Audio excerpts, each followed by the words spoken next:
నమస్తే, నేను Gayatri. Welcome to life line. ఈ రోజు లైఫ్ లైన్లో ఆటో ఇమ్యూన్ డిజార్డర్స్ అంటే ఏంటి, ఎస్ఎల్ఈ అంటే ఏంటి, అసలు వీటికి ట్రీట్మెంట్ ప్రొసీజర్స్ ఏ విధంగా ఉన్నాయో మాట్లాడుకుందాం. మనతో పాటు స్టూడియోలో అందుబాటులో ఉన్నారు అరిట్ హాస్పిటల్స్ నుంచి డాక్టర్ అరుణ గారు. సో ఆవిడని అడిగి మరిన్ని విషయాలు తెలుసుకునే ముందు ఈ రిలేటెడ్ ప్రాబ్లమ్స్కి మీకు ఎటువంటి డౌట్స్ ఉన్నా స్క్రీన్ మీద స్క్రోల్ అవుతున్న నెంబర్స్కి కాల్ చేయొచ్చు, అరుణ గారితో మాట్లాడచ్చు. సో నమస్తే ma'am, welcome to the studio. నమస్తే అండి మ్యామ్, ఫస్ట్ ఆఫ్ ఆల్ ఈ ఆటో ఇమ్యూన్ డిజార్డర్స్ అంటే ఏంటి? ఆటో ఇమ్యూన్ డిజార్డర్స్ అంటే మన బాడీలో ఇమ్యూన్ సిస్టమ్ అనే ఒక సిస్టమ్ ఉంటుంది. అదేంటి అంటే మనకి బ్యాక్టీరియాలు, వైరల్ ఇన్ఫెక్షన్స్ అట్లా ఏదైనా వచ్చినప్పుడు వాటిని చంపేసి మనల్ని ప్రొటెక్ట్ చేసేది ఇమ్యూన్ సిస్టమ్. ఈ ఆటో ఇమ్యూన్ డిజార్డర్స్లో ఇమ్యూన్ సిస్టమ్ అనేది ఫర్ సమ్ రీజన్ అది ట్రిగ్గర్ అయిపోయి మన ఓన్ బాడీ టిష్యూస్ని డ్యామేజ్ చేస్తుంది. ఇలాంటి కండిషన్స్ని ఆటో ఇమ్యూన్ డిజార్డర్స్ అంటాము.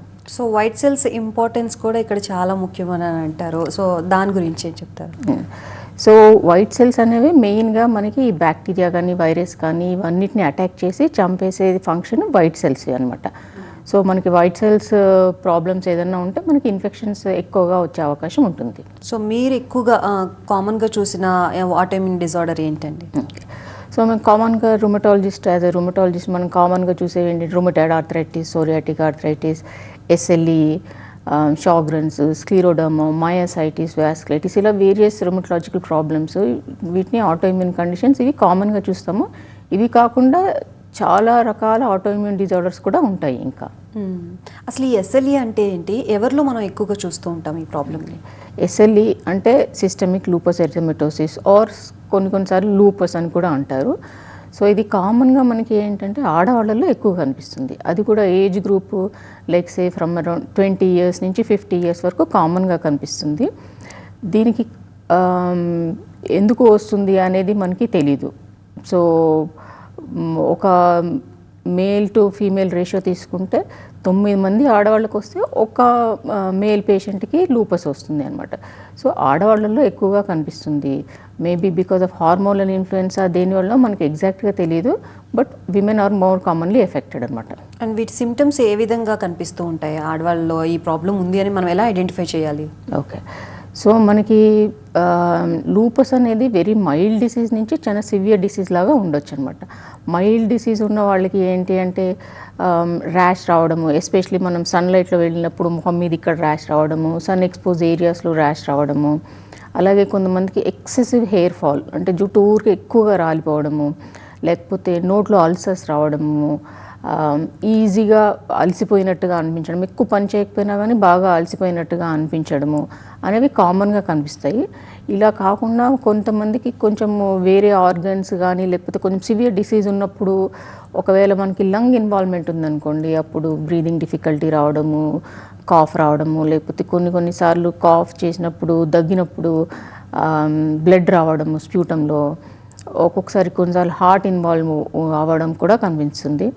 కామన్గా ఏంటి అంటే మనకి కిడ్నీ ఇన్వాల్వ్మెంట్ కూడా కొంతమందిలో కనిపిస్తుంది. కిడ్నీ ఇన్వాల్వ్మెంట్ ఉన్నప్పుడు ఏంటి అంటే మనకి మొహం మీద స్వెల్లింగ్, కళ్ళ చుట్టూ స్వెల్లింగ్ రావడము, లేకపోతే పాదాల్లో స్వెల్లింగ్ రావడం, యూరిన్ తక్కువ అయిపోవడము, లేకపోతే యూరిన్ ఫ్రాదీగా రావడము, మన నర్వస్ సిస్టమ్ ఇన్వాల్వ్ అయినప్పుడు కొన్నిసార్లు కన్ఫ్యూజన్, అట్లాగా మనకి ఏ సిస్టమ్ ఇన్వాల్వ్ అయింది అనే దాన్ని బట్టి మన సిమ్టమ్స్ ఉంటాయి అన్నమాట. అండ్ మీరు చెప్పిన ఇప్పుడు ఈ సిమ్టమ్స్ అన్నీ కూడా కొంత బయటకి చెప్పడానికి సంకోచించేవే ఉన్నాయి. అండ్ ఇంకొకటి, అవి మనం పర్సనల్గా ఐడెంటిఫై చేయాలంటే చాలా డేస్ అబ్జర్వ్ చేయాల్సిన సిచ్యువేషన్ ఉంటుంది. మరి పేషెంట్స్ ఎట్లా ఐడెంటిఫై చేస్తారు, ఎంత టైం పడుతుంది వాళ్ళకి అర్థం అవడానికి? ఓకే, ఇంకొక కామన్ సిమ్టమ్ ఏంటి అంటే పైరెక్సియా ఆఫ్ అన్నోన్ ఆరిజిన్ అంటాం. అంటే కొంతమంది పేషెంట్స్కి రిపీటెడ్గా జ్వరం వస్తుంటుంది, కానీ వాళ్ళకి ఇన్ఫెక్షన్ ఏమైనా ఉందా అని చూస్తే మళ్ళీ ఇన్ఫెక్షన్ ఉండదు. లైక్ బ్లడ్ కల్చర్స్ కానీ యూరిన్ కల్చర్స్ అవన్నీ నెగిటివ్ ఉంటాయి అన్నమాట. ఇలా అన్ని కల్చర్స్ చేసి మనం ఇన్ఫెక్షన్ రూల్ అవుట్ చేసుకున్నాక కూడా ఫీవర్ కన్సిస్టెంట్గా ఉంటే అప్పుడు మనం పైరెక్సియా ఆఫ్ అన్నోన్ ఆరిజిన్ అంటాము. ఇది కూడా కామన్గా చాలామంది పేషెంట్స్గా కనిపిస్తుంది. సో మనం జనరల్గా ఏం చేస్తాము, మనకి జ్వరం రాగానే జీపీ దగ్గరికి వెళ్ళేసి యాంటీబయాటిక్స్ లేకపోతే యాంటీవైరల్ వేసుకుంటాం. ఇలాగా ఒక 2-3 కోర్సులు అయిపోయినా కూడా అప్పుడు కూడా తగ్గకపోతే అప్పుడు మనకి డౌట్ వస్తుంది, ఇది ఇంకా దేని వలన వచ్చిందా. జనరల్ ఫిజిషియన్ కూడా అప్పుడు సస్పెక్ట్ చేసి అప్పుడు మన దగ్గరికి పంపిస్తారనమాట. ఇది డైరెక్ట్ రుమటాలజీ, ఎస్ఎల్ఈ ఇలాంటివన్నీ ఏంటంటే దే ఆర్ సూపర్ స్పెషాలిటీ. అది ఇమ్మీడియట్గా రాగానే, నాకు ర్యాష్ రాగానే ఏదైనా దోమ కుట్టిందా లేకపోతే ఎండులో ఎక్కువ వెళ్ళినందువల్ల వచ్చిందేమో అనుకుంటాం, కానీ లూపస్ వల్ల వచ్చింది అనుకోం. సో యూజువల్గా ఈ పేషెంట్స్కి లూపస్ లాంటి ఆటోఇమ్యూన్ డిజార్డర్స్ పేషెంట్స్కి మెజారిటీ ఆఫ్ దెమ్ కొన్నిసార్లు మనకు ఐడెంటిఫై చేయడానికి టైం పడుతుంది. సో ఆ టైం డిలే చేయకుండా ఉండడం అనేది చాలా ఇంపార్టెంట్. సో దీనికి ఏంటి అంటే పేషెంట్స్కి కూడా కొంచెం అవేర్నెస్, ఒకవేళ మనకి ఒక 1-2 వీక్స్లో మన ప్రాబ్లమ్ సెటిల్ అవ్వకపోతే ఇది ఇంకా దేనివల్లన్నా వస్తుందా అని వాళ్ళు కూడా ఆలోచించుకోవడము, లేకపోతే ఫిజిషియన్ దగ్గరికి వెళ్ళి నాకు ఏమన్నా ఆటోఇమ్యూన్ డిజార్డర్ ఉండే పాసిబిలిటీ ఉందా, ఎందుకంటే మీరు యాంటీబయోటిక్స్ అవన్నీ వేసుకుంటూ కూడా తగ్గడం లేదు అని మనం వెళ్ళి అడిగితే అప్పుడు ఫిజిషియన్ కూడా ఆలోచించి ఉండొచ్చేమో పాసిబిలిటీ అని ఇది వాళ్ళు ఇన్వెస్టిగేషన్ అన్నా చేస్తారు, లేకపోతే రొమటాలజిస్ట్ దగ్గరన్నా పంపుతారు. So awareness is very very important, both for patients awareness and physician awareness is very important. That is the most important limitation for early diagnosis of these diseases అనమాట. So that is what we need to aim on, patient awareness and physician awareness. If lack of awareness ఉంటే కనుక ఎటువంటి కాంప్లికేషన్స్కి దారితీస్తుంది? Right. So మనం ఇందాక చెప్పుకున్నట్టు just only rash లేకపోతే hair fall, fatigue అలా ఉందనుకోండి, సో దాన్ని సింపుల్గా మేనేజ్ చేసుకోవచ్చు. Simple medication plus topical preparations, ఎండలో ఎక్స్పోజర్ అవ్వకుండా మనము హై ప్రొటెక్షన్ సన్ స్క్రీన్స్ లాంటివి పెట్టుకోవడము, హెల్తీగా తినడము. ఫెటీగ్ వచ్చింది అంటే మనము మన ఎంతవరకు లిమిట్ చేసుకోవాలి, యాక్టివిటీ లిమిట్ చేసుకుని కొంచెం రెస్ట్ తీసుకుని మళ్ళీ యాక్టివిటీ చేయడము, అలాంటివన్నీ చేసుకోవచ్చు. అలా కాకుండా మనకి సివియర్గా ఉందనుకోండి డిసీజ్, అప్పుడు ఏ ఆర్గన్ మీద ఇన్వాల్వ్ అయింది, ఒకవేళ కిడ్నీ ఇన్వాల్వ్మెంట్ ఉందనుకోండి, అప్పుడు ఎంత సివియర్గా ఉంది అది మనము దాన్ని కిడ్నీ స్పెషలిస్ట్ని కన్సల్ట్ చేసి వాళ్ళు చెప్పిన టెస్ట్ చేసుకుని దాన్ని బట్టి మనం ట్రీట్మెంట్ ప్లాన్ చేస్తాం. ఒకవేళ లంగ్ ఇన్వాల్వ్మెంట్ ఉంటే అగైన్ కొన్నిసార్లు బ్రీదింగ్ చాలా డిఫికల్ట్గా ఉంది, లేకపోతే లంగ్ అండ్ హార్ట్ చుట్టూ చాలా ఫ్లూయిడ్ అక్యుములేట్ అయింది, అలాగా అంటే అప్పుడు మనం ఏం చేస్తాం, అడ్మిట్ అయిపోయి ఏకోకార్డియోగ్రామ్, సిటీ చెస్ట్ అట్లాంటివి అవసరం పడే ఉండొచ్చు.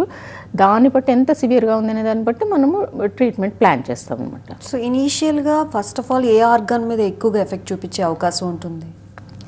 కామన్గా మెజారిటీ ఆఫ్ ద పేషెంట్స్కి skin, hair loss, fatigue and mouth ulcers ఇవి కామన్గా ఉంటుంది. ఈ rest of the organ involvement అవన్నీ అంతమందిలో ఉండదు అనమాట, కొంచెం తక్కువ మందిలో కనిపిస్తుంది. సో మనము ఫస్ట్ పేషెంట్ మన దగ్గరికి వచ్చినప్పుడు మనకి ఈ వెరీ మైల్డ్ డిసీజ్ ఉందా లేకపోతే అదర్ ఆర్గన్ ఇన్వాల్వ్మెంట్ కూడా ఉందా అనేది మనం వర్కప్ చేయాలన్నమాట. ఎందుకంటే పేషెంట్స్కి సపోజ్ ఇప్పుడు కిడ్నీ ఇన్వాల్వ్మెంట్ ఉందనుకోండి, వాళ్ళకి తెలియదు కదా, రైట్? సో మనం పేషెంట్ వచ్చినప్పుడు పేషెంట్ని క్లినిక్లో అసెస్ చేసినప్పుడు వాళ్ళ సిమ్టమ్స్ ఏం చెప్తున్నారు, మనం వాళ్ళని ఎగ్జామిన్ చేసినప్పుడు మనకి ఏం సిమ్టమ్స్ కనిపిస్తున్నాయి అని దాన్ని బట్టి మనం టెస్ట్ చేసుకుని మనకి ఏమైనా సస్పిషన్ ఉంటే లైక్ లంగ్ ఇన్వాల్వ్మెంట్ ఉందా, హార్ట్, కిడ్నీ ఇవన్నీ ఇన్వాల్వ్మెంట్ ఉందా లేదా అని మనం టెస్ట్ చేసుకుని మనము ఏదో రూల్ అవుట్ అన్నా చేసుకోవాలి లేకపోతే కన్ఫర్మ్ చేసుకోవాలన్నమాట. So basically examination, history and test. Okay. So basic టెస్ట్లు ఏం చేస్తారు మేడం ఇది ఐడెంటిఫై చేయడానికి? సో బేసిక్ టెస్ట్ అంటే 2 విధాలుగా మనం దీన్ని డివైడ్ చేసుకోవచ్చు. ఒకటి ఏమన్నా మన డిసీజ్ కన్ఫర్మేషన్ కోసం, ఇంకొకటి ఏమన్నా మనకి ఏమైనా కాంప్లికేషన్స్ ఉన్నాయా లేదా చూసుకోవడం కోసం. సో డిసీజ్ కన్ఫర్మేషన్కి ఏంటంటే మనకి లూపస్లో ఒక్కొక్కసారి ఏంటంటే మనకి అనీమియా ఉండొచ్చు, మీరు ఇందాక చెప్పినట్టు వైట్ సెల్స్ అన్నారు కదా అలాంటివి తక్కువ ఉండొచ్చు, ప్లేట్లెట్స్ తక్కువ ఉండొచ్చు. సో మనం బేసిక్గా బ్లడ్ కౌంట్ చేస్తాము, లివర్ మనది సరిగ్గా పనిచేస్తుందా లేదా అని లివర్ ఫంక్షన్ చేస్తాము. సో మనకి లివర్ ఫంక్షన్లో మన బాడీలో ప్రోటీన్స్ అడిక్వేట్గా ఉన్నాయా లేదా అని కూడా తెలుస్తుంది. So liver function, kidney function, because కొంతమంది పేషెంట్స్లో కిడ్నీ ఇన్వాల్వ్మెంట్ ఉండొచ్చు, సో మనము కిడ్నీ ఫంక్షన్ కూడా చేస్తాం. అలాగే inflammatory markers like ESR, CRP అని. ఇంకా దీన్ని కన్ఫర్మ్ చేసుకోవడానికి ఏఎన్ఏ ప్రొఫైల్ అని ఒక బ్లడ్ టెస్ట్ ఉంటుంది, అది ఒకటిను. ఇంకా మన డిసీజ్ యాక్టివ్గా ఉందా లేదా అనేదానికి కాంప్లిమెంట్ లెవెల్స్ అని చేస్తాము. కిడ్నీ ఇన్వాల్వ్మెంట్ ఉందా లేదా తెలుసుకోవడానికి ఒక బేసిక్ సింపుల్ యూరిన్ టెస్ట్ ఒకటి ఉంటుంది, complete urine examination and urine protein creatinine ratio.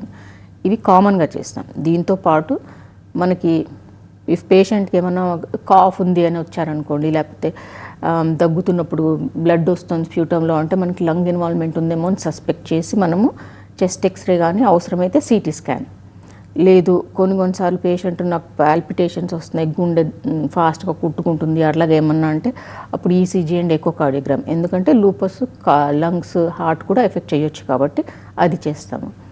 ఒకవేళ కిడ్నీ ఇన్వాల్వ్మెంట్ ఉందని మనం సస్పిషన్ ఉంటే అగైన్ కిడ్నీ స్పెషలిస్ట్ని ఇన్వాల్వ్ చేసి మనము యూరిన్ ఎగ్జామినేషన్ చేయడము, అల్ట్రాసౌండ్ ఆఫ్ ద కిడ్నీ చేయడము, ఒకవేళ అవసరమైతే బయాప్సీ, కిడ్నీ బయాప్సీ కూడా చేసుకునే అవసరం ఉంటుంది.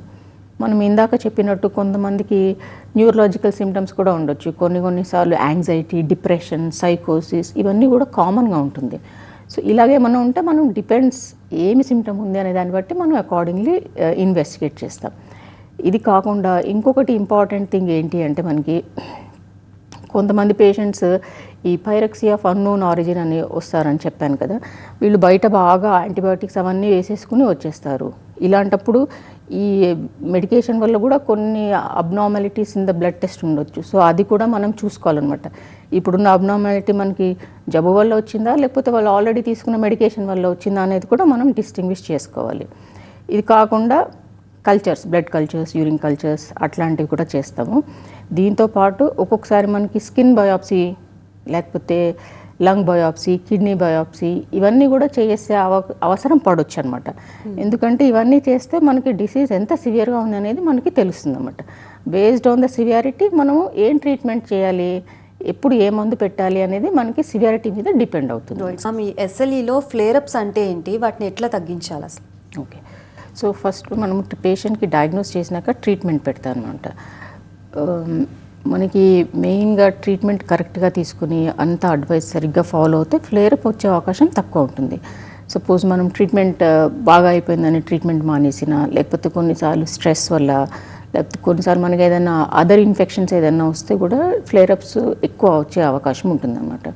సో ఫ్లేరప్స్ కూడా మనకి ర్యాష్ ఎక్కువ కావడము, లేకపోతే ఫీవర్ రావడము, ఫెటీగ్ ఎక్కువ అయిపోవడము, నోట్లో అల్సర్స్ రావడము, ఇట్లాగా ఈ ఫ్లేరప్ వచ్చే సిమ్టమ్స్ ఇది మెయిన్గా ఐడెంటిఫై చేయడానికి అనమాట. ఇలా ఏదన్నా అనిపిస్తే ఇమ్మీడియట్గా మనం డాక్టర్ దగ్గరికి వెళ్ళి ఇది ఫ్లేరప్ కాదా మనము డయాగ్నోస్ చేసుకుని, ఒకవేళ ఫ్లేరప్ అవుతే దానికి ట్రీట్మెంట్ అకార్డింగ్లీ మనం we have to plan.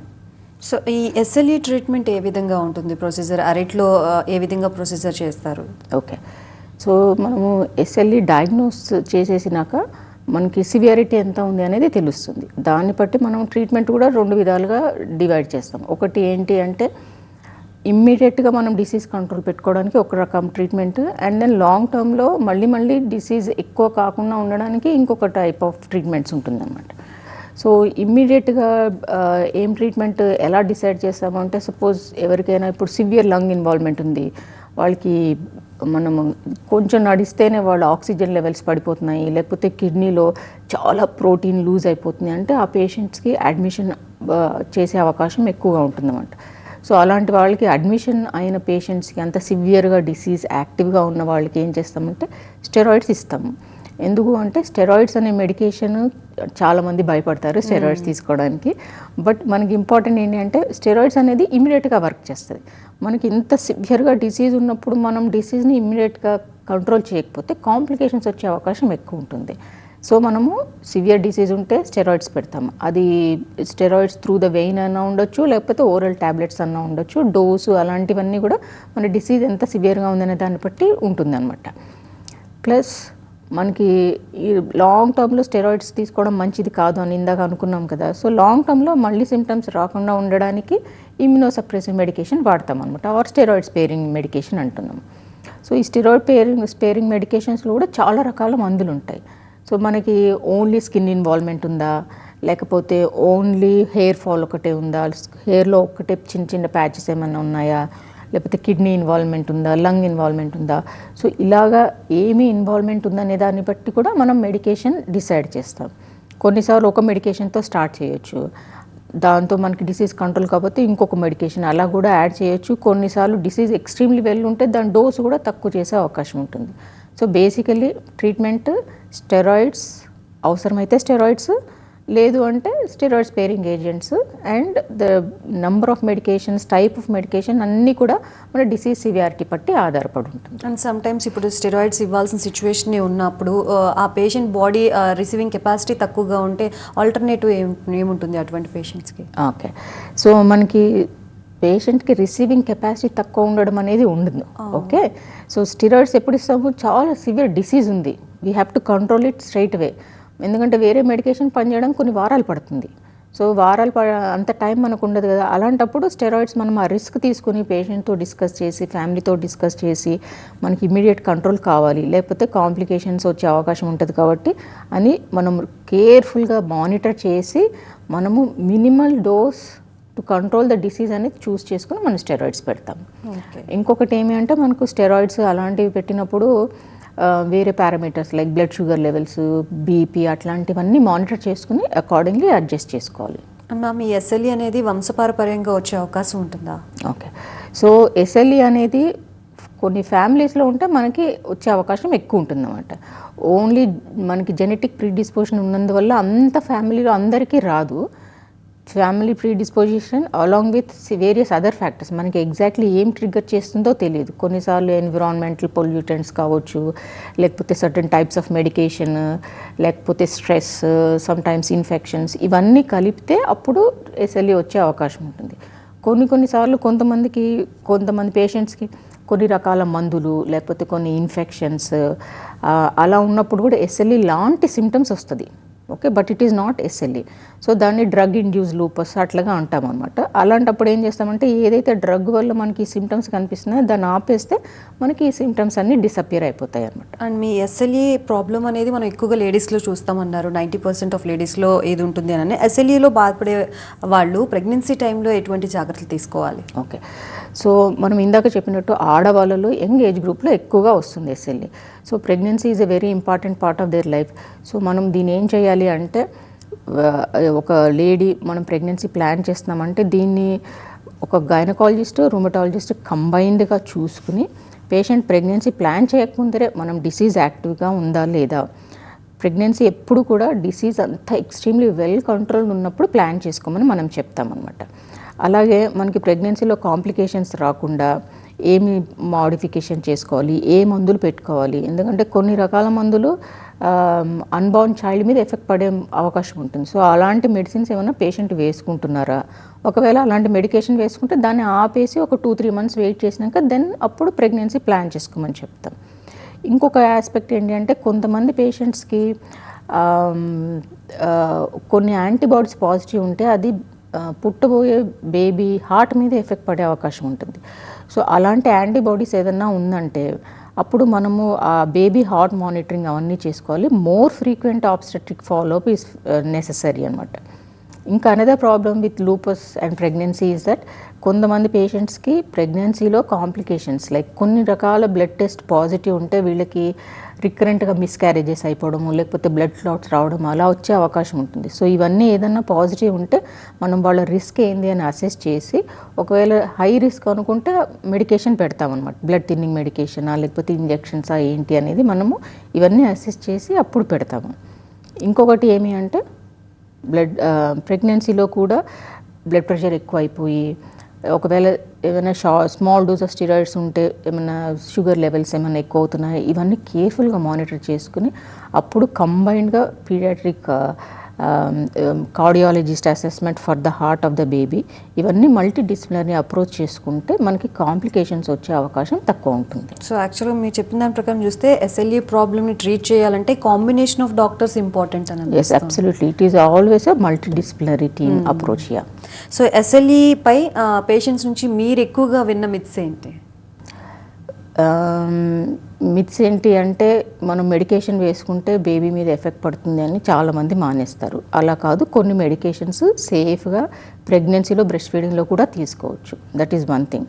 Second thing ఏంటి అంటే, స్టెరాయిడ్స్ మంచిది కాదు. స్టెరాయిడ్స్ అందరికీ మంచిది కాదు అని కాదు, లాంగ్ టర్మ్లో ఎక్కువ డోస్లో వేసుకుంటే అప్పుడు మంచిది కాదు. కొన్ని సార్లు స్టెరాయిడ్స్ ఆర్ లైఫ్ సేవింగ్. కొంతమందికి స్టెరాయిడ్స్ ఇవ్వడం వల్ల వాళ్ళ లైఫ్ కూడా సేవ్ అవుతుంది. సో అది ఒకటి మనకి ఇంపార్టెంట్. థర్డ్ది ఏంటి అంటే, ప్రెగ్నెన్సీలో ఇంకా it's like a precious baby sort of thing. ఇంకా అసలు ఏమీ పని చేయకుండా అలాగా కూర్చోవడం, తినడం అలా చేయాలి అని ఉంటుంది. That is also myth. There is no need to do that.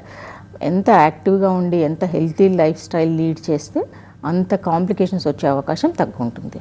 And చాలామంది ఇది స్ప్రెడ్ అయ్యే డిసీజ్ అని చెప్తూ ఉంటారు. Is it right? This is not infection. మనకు ఓన్లీ ఇన్ఫెక్షన్ అవుతేనే స్ప్రెడ్ అవుతుంది. This is not infections diseases, so it does not spread within the family members. And SLE ట్రీట్మెంట్తో ఎలాంటి జాగ్రత్తలు తీసుకోవాలి, అండ్ పోస్ట్ ట్రీట్మెంట్ కూడా ఎటువంటి యాక్టివిటీస్ చేయాలి, ఎటువంటి యాక్టివిటీస్ చేయకూడదు?